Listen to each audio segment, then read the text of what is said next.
Assalamualaikum warahmatullahi wabarakatuh. Kisah Nabi Yusuf alaihi salam diawali ketika Yusuf masih anak-anak. Ketika ia bermimpi melihat 11 bintang matahari dan bulan bersujud kepadanya. Mimpi ini kemudian ia sampaikan kepada ayahnya, yaitu Nabi Yaqub alaihi salam.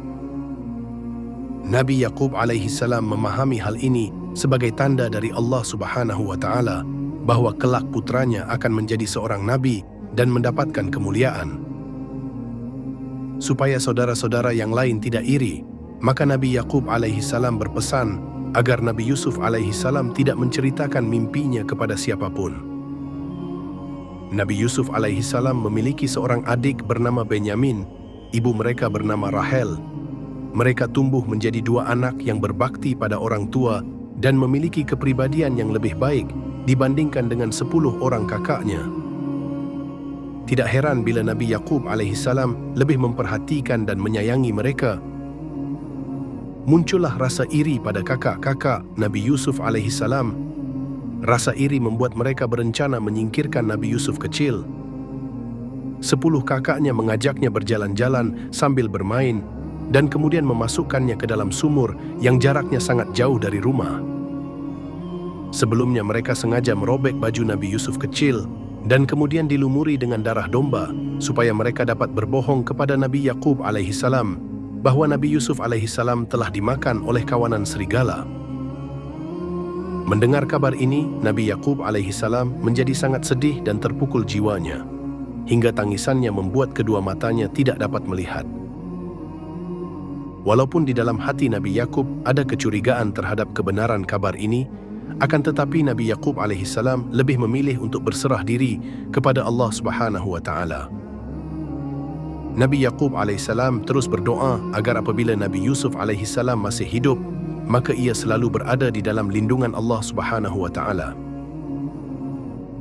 Setelah beberapa hari berada di dalam sumur, Nabi Yusuf kecil mendengar sayup-sayup ada sekelompok musafir yang lewat dan datang mendarat di sumur. Mereka datang dari arah Madian menuju Mesir dan ingin mengambil air untuk perbekalan minum mereka. Ketika tiba untuk mengambil air diturunkan ke dalam sumur, Allah Subhanahu wa taala berfirman kepada Nabi Yusuf kecil supaya ia berpegangan pada talinya. Para musafir merasa heran sebab timba tali sumur menjadi sangat berat dan setelah berhasil ditarik ke atas, mereka terkejut karena ada anak kecil yang ikut terangkat. Karena ketampanannya, maka Nabi Yusuf kecil dibawa oleh rombongan musafir tadi pergi menuju ke Mesir. Sesampainya di Mesir, para musafir berniat untuk menjual Nabi Yusuf kecil ke pasar budak. Oleh karena melihat tanda-tanda kebaikan dari Nabi Yusuf kecil, maka seorang Al-Aziz atau pejabat tinggi di Mesir yang bernama Kitfir membelinya dan membawanya pulang ke rumah. Di perjalanan Kitfir melihat Nabi Yusuf kecil membantu seorang kakek yang sedang kesusahan. Peristiwa ini berubah pikirannya, sehingga Nabi Yusuf kecil tidak dijadikan budak, melainkan diangkat sebagai anak. Selama menjadi anak angkat Kitfir, Nabi Yusuf alaihi salam tumbuh menjadi pemuda yang tampan dan rupawan. Keindahan rupa Nabi Yusuf inilah yang membuat para perempuan di Mesir terpesona, sehingga Nabi Yusuf alaihi salam akan selalu menutup wajahnya saat berpapasan, kecuali kepada istri Kitfir, yaitu Zulaikha, yang telah merawat dan membesarkannya. Suatu hari setan datang membujuk tiba-tiba Zulaikha terpesona dengan ketampanan Nabi Yusuf alaihi salam. Zulaikha menggoda Nabi Yusuf alaihi salam, akan tetapi Nabi Yusuf mampu menahan godaan tersebut dan segera berlari menjauh menuju sebuah pintu keluar. Namun sebelumnya Zulaikha sempat memegang baju Nabi Yusuf alaihi salam sehingga baju tersebut robek. Ketika Nabi Yusuf membuka pintu, ternyata Kitfir secara kebetulan sedang berada di depan pintu. Untuk menghindari kemarahan Kitfir, maka Zulaikha secara spontan memfitnah Nabi Yusuf alaihi salam dengan mengatakan bahwa Nabi Yusuf alaihi salam telah menggodanya. Dalam peristiwa ini, Allah Subhanahu wa taala memunculkan sanksi untuk membela Nabi Yusuf alaihi salam. Saksi ini adalah seorang bayi yang masih dalam buayan, yaitu anak dari paman Zulaikha sendiri. Bayi ini berkata, jika pakaian Nabi Yusuf alaihi salam robek di bagian depan, maka ia bersalah. Dan ternyata pakaian yang robek berada di bagian belakang, sehingga Nabi Yusuf terbukti tidak bersalah. Kabar mengenai fitnah Zulaikha menyebarluaskan, menjadi viral pembicaraan masyarakat Mesir. Akibatnya nama baik dan kehormatan keluarga Kitfir menjadi tercemar. Untuk membersihkan nama baik ini, Zulaikha mengadakan jamuan di rumahnya dengan mengundang istri-istri para pembesar kerajaan Mesir. Dalam jamuan tersebut, sengaja disajikan aneka makanan yang harus dipotong dengan pisau. Ketika para tamu sedang menggunakan pisau untuk memotong makanannya, Zulaikha dengan sengaja meminta Nabi Yusuf alaihi salam untuk muncul di hadapan mereka. Serta merta kehadiran Nabi Yusuf alaihi salam membuat seluruh tamu heboh dan terpesona. Bahkan tanpa sadar, pisau yang mereka gunakan untuk memotong makanan mengenai tangan mereka sendiri tanpa terasa sakit. Pada saat itulah Zulaikha menegur mereka yang telah menghina dirinya, padahal mereka sendiri juga terpesona dan tak berdaya berhadapan dengan Nabi Yusuf alaihi salam. Setelah itu, Nabi Yusuf alaihi salam ditangkap dan dimasukkan ke penjara guna mengembalikan kehormatan keluarga Kitfir. Nabi Yusuf alaihi salam dimasukkan ke dalam penjara bersama dengan 2 orang pegawai istana di kerajaan Mesir. Seorang adalah penyaji minuman istana dan seorang lagi adalah pembuat roti istana. Dikisahkan bahwa mereka berdua berniat meracuni raja, tetapi penyaji minuman mengurungkan niatnya, sedang pembuat roti sudah mencampur racun pada makanan raja. Peristiwa ini diketahui oleh pengawal kerajaan dan akhirnya keduanya dijebloskan ke penjara kerajaan Mesir. Penyaji minuman dan pembuat roti inilah yang menjadi orang-orang pertama yang mendengar dakwah Nabi Yusuf alaihi salam agar meninggalkan berhala dan hanya menyembah Allah Subhanahu wa taala. Suatu hari mereka bermimpi dan menceritakan mimpinya kepada Nabi Yusuf alaihi salam.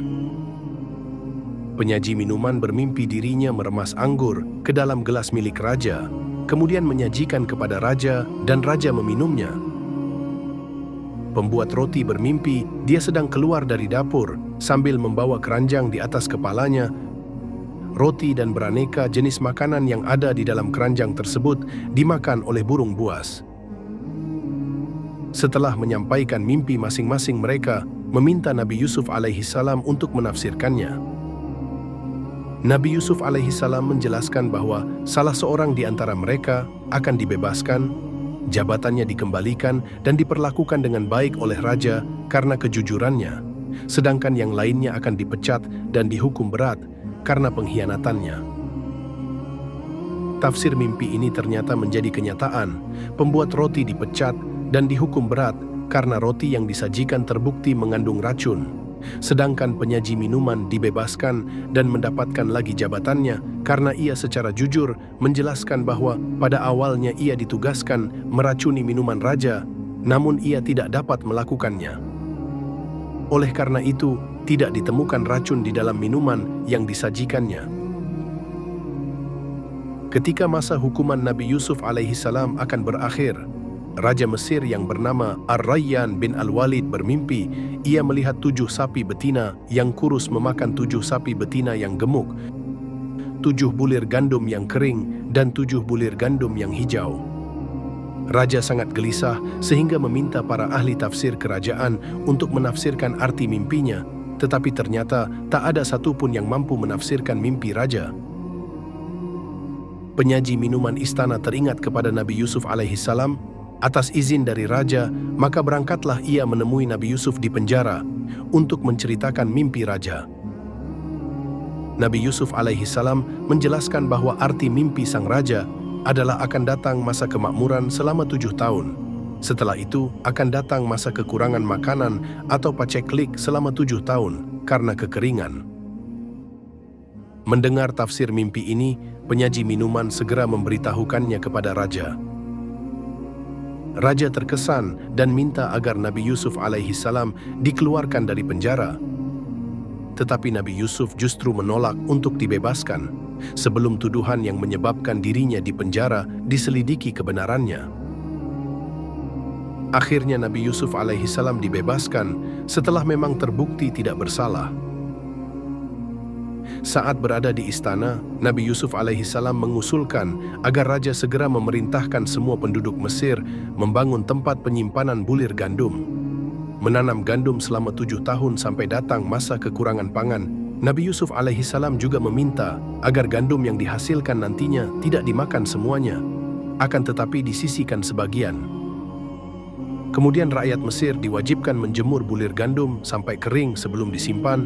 Selain itu, bulir gandum harus dibiarkan tetap utuh beserta kulitnya.